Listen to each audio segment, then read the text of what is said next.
Alright, so some big news has come out last night about another name that St Kilda has been linked to, a new trade target. If you watched my last video, my last trade update video, you wouldn't be too surprised about this because I said St Kilda were after a big name mid. I don't know if Zach Merrett is that player. I'm not going to claim to know that, but it does kind of make sense because the news is coming out around the same time. So I guess the news is kind of spreading across clubland. And yeah, Merrett is obviously a massive name in the kind of AFL landscape, and to have interest in him and the potential to recruit him would be huge for the club over the next few years. So it was reported that we have interest in him alongside Hawthorn and Collingwood. So another two big Victorian clubs, Hawthorn and Collingwood, obviously competing for finals. So it will be tough competing against them for his signature. I don't know how Collingwood would get a deal done for him though, because their first pick is pick 33 this year, and you'd think Essendon would want a top 10 pick, especially since Hawthorn and St Kilda both have top 10 picks this year. Merrett obviously would be leaving for success. I mean, he has played 12 seasons in the AFL system and hasn't played a single final and 250 odd games, I think. So I think it's about time for him to try and chase some success. And after Essendon finished in the bottom four again this year, the prospect of that happening probably doesn't seem as likely as he would have thought this time last year when we approached him, and he ultimately rejected our Godfather offer. He later came out and said that it was a decision that he had to ponder over and consider. He spoke to his family about it and ultimately came to the conclusion that he wanted to stay at the Bombers. But a year onward, John Ridley wants to leave, one of their key players going forward. He's only 26 and he wants to leave, and Sam Draper also looking likely to nominate, I guess, Brisbane as his club of choice.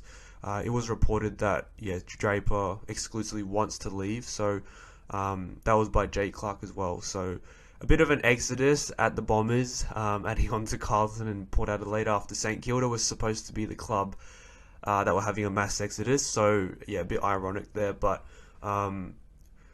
Zach Merrett would definitely throughout the season been thinking about that offer we gave him, because think about how poor Essendon were all season, and the fact that he kept getting moved out of the midfield as well by Brad Scott is kind of ridiculous and absurd.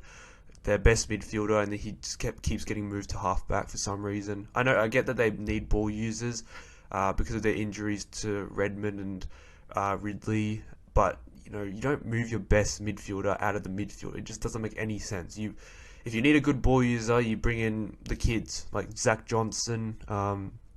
Plenty of options at halfback. We just play Archie Roberts in a more prominent distributing position. It's not that hard to keep your best midfielder in the midfield. There's not many excuses for moving him out. So I think Merrett would have been pretty pissed about that. So the fact that we've gone in again should definitely prick his ears.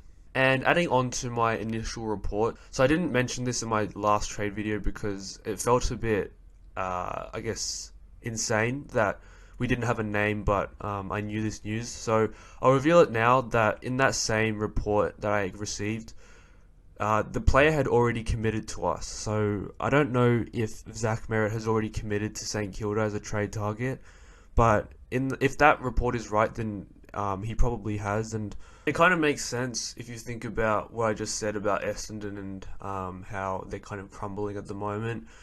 They might need to do a reset, a bit of a Richmond. Obviously, it's a poor draft to do it in, but they don't really have much choice with all these players wanting to leave.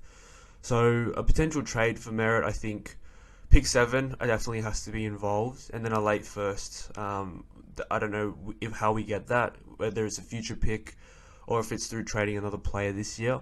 But I think Essendon would definitely want a top 10 pick. We'll try and bargain for maybe a top 10 pick and like a second round pick or future second.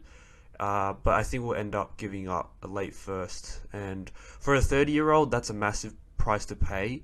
But considering it's Zach Merrett, he's a top 5 midfielder in the competition at his best in a good team. I think he has a lot of years left in his career because he's never really had a significant soft tissue injury or any sort of injury that would mean his body would crumble. He's played 9 out of 12 seasons with more than 20 games in the given season. So 20 or more games, 9 out of 12 years is a really good sign of durability. And I think his lowest count for his season was 16. And I think another season was 17 and 19. So always playing the majority of games in a season. And I think at 30 years old, he still has a couple more years of like top level football. And I think he's the type of player who'd be able to play into his late 30s.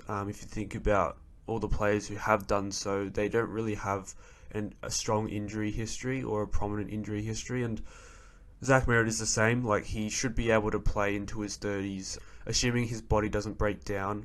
He's not the type of midfielder that crashes and bashes. His main strength is his kicking and his running power. So he's more of an aerobic athlete. So I guess you can think of Bradley Hill, who is also an aerobic athlete. He's obviously more outside, so I guess Merrett probably would take a bit more contact as an inside mid.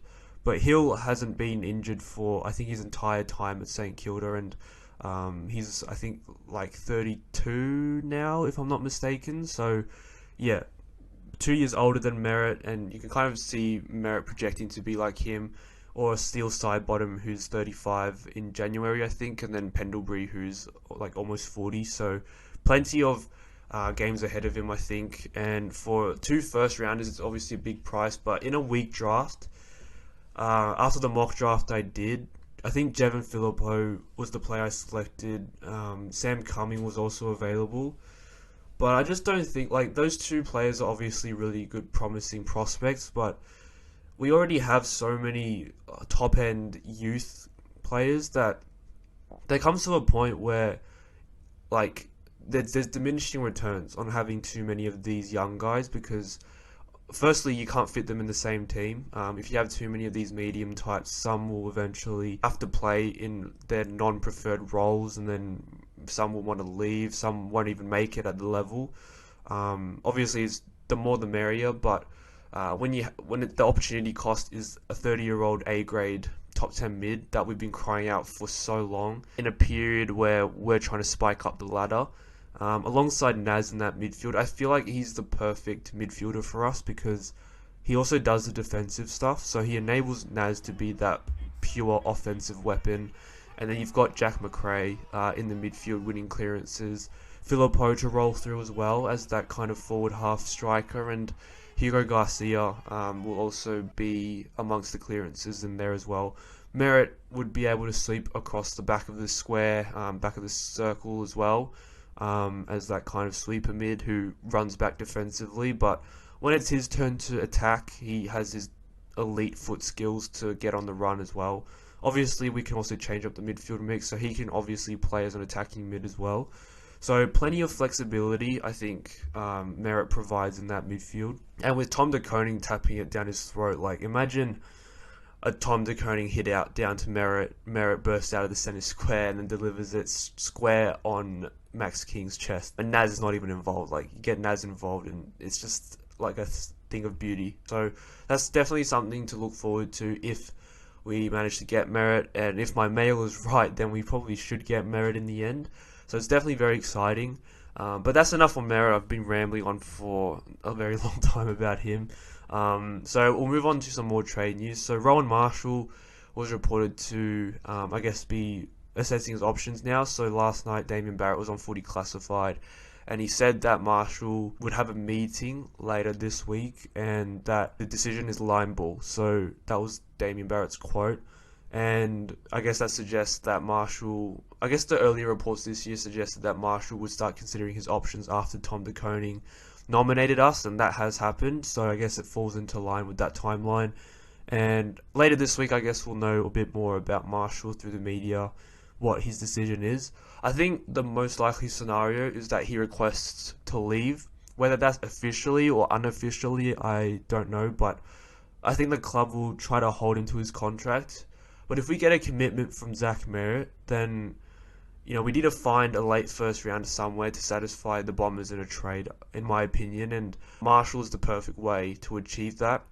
And I guess it would be even more beneficial if we were able to turn pick 7 and Marshall into Merrett, and then a second round pick that we can then on trade for a Liam Ryan or a Leclerc. So I guess the net gain is Merrett and Aaliyah for pick 7 and Rowan Marshall, which I think in the context of our list is a pretty good deal, because I feel like even though Marshall is a great cultural player for us, very good ruckman at his best, I think with these new ruck rules he won't be as good because of the jumping side of things. He's not really a jumping ruckman, he's one who bashes into the body and then tries to outbody his opponent, and usually it doesn't even work because he's not that strong. He's more of that around the ground ruckman. So to play him in the forward pocket, I think he would be decent there. But is it worth having a late first rounder to enable a Merrett trade, or is it better to have him and then also Keeler, Caminiti waiting in the wings? I feel like if Marshall leaves, we have sufficient cover for him, because obviously Tom De Koning will move into the ruck. We'll have that extra interchange, which allows the playing of a second ruck. But we have Caminiti and Keeler, who have shown really good signs as players who could potentially play up forward.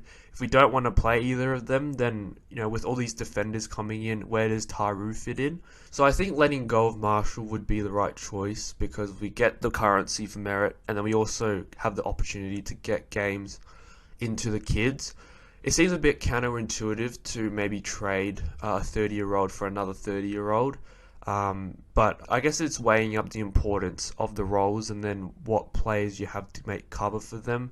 Because Merrett is definitely an upgrade on whoever else we were playing through the midfield. So I think he would probably take Steele's spot in the midfield, and that's a huge upgrade. Steele is, at his best is a very good tackling mid, but he doesn't have the outside class and piercing ball use of Merrett.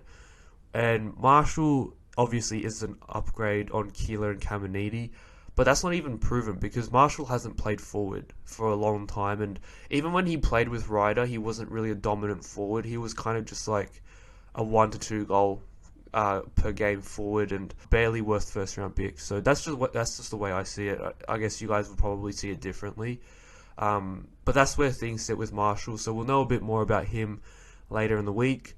And Windhager, obviously his offer has been up to 4 years, so that was reported by Tom Morris and being confirmed by other sources around the industry as well. So I think he'll definitely sign now if he hasn't already. My mail from last week was that it was confirmed, so I don't know if it is confirmed, but we're definitely waiting for an announcement. I think it's a matter of when, not if, so I think there's nothing to worry about with the Windy anymore, because his demands was to have a 4-year deal in front of him, and now he does. So I think it's just trying to get the finer details, maybe trying to consolidate the incentives or whatnot.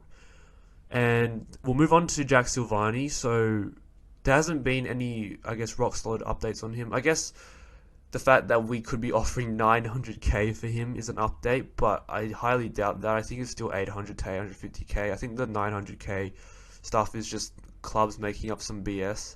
So 800 to 850k over 5 years for Silvagni. I've heard that this is done, so from like 3 or 4 sources now that Silvagni will nominate us. So I think it's as good as done. So I guess he's not really in TDK category of being confirmed, but alongside Windy and having his commitment, and Liam Ryan as well, who hasn't yet requested us, but it does look very likely that he does. I think I'd put Silvagni in that category of highly likely to be at St Kilda in 2026. And I do wonder, the Band 1 stuff I think is BS. I don't think it will get him Band 1, because even if it is 900k, if you think back to last year, Josh Battle, his contract was 900k over 5 years. In that 5-year window, obviously his contract, I think it was 6 years, but in the first 5 years, it was worth 900k per year. And that barely triggered Band 1. And if you think about the fact that Battle was 26, Silvagni will be 28 at the end of this year, so 2 years older, it's not going to trigger Band 1. Because if 900k over 5 at 26 years old was barely Band 1, how is 28 years old, 900k going to be Band 1? I don't even think it's 900k, I think it's 850 at most. So that's the way it sits for Silvagni. So I think the Blues will get band 2 compensation, which I think is still a really good result for them. So it's an upgrade on the band 3 they would have got if he goes to the Bulldogs or the Collingwood Football Club on $650 per year. So we still do them a favour there. Whether they engage in a trade with us if we don't land Merrett and don't trade out a first top 10 pick, well, it remains to be seen. But yeah, I hope we do land Merrett, and then yeah, everything will unfold. So potential off season is to get De Koning, to get Merrett, to get Ryan, to get Aaliyah, and then Jack Silvagni, all at the cost of maybe a couple of second round picks and pick 7. So very, very good potential return for the trade period. And I think I'll leave the video there. So I've kind of rambled on for a long time, but hopefully you guys enjoyed the video. Make sure to leave a like on the video. Comment your thoughts on the potential recruitment of Zach Merrett. I'm sure it's going to kind of divide the fan base a little bit. I've already seen it in the Instagram comments. People being like he's too old, but I do see the reasoning behind it. I think he's got a very durable body, and I think it helps us at least in our pursuit for success over the next 2 years before Ross is out of contract. So I guess it's kind of just going all in, and I'm all for it because these next few drafts are pretty weak, so there's not really much point in trying to invest too heavily in them. And if we have the opportunity to contend while Wilkie, Sinclair, Marshall, Steele, Wood, Hill are all relatively good AFL players, or even in their primes like Wilkie still is, then I think, yeah, it's a very good strategy to adopt. So leave your thoughts in the comments. Subscribe to the channel for future content. I'll try and get some more news about this and reveal some more exclusive to you guys. So make sure to subscribe, and I'll see you guys in the next video.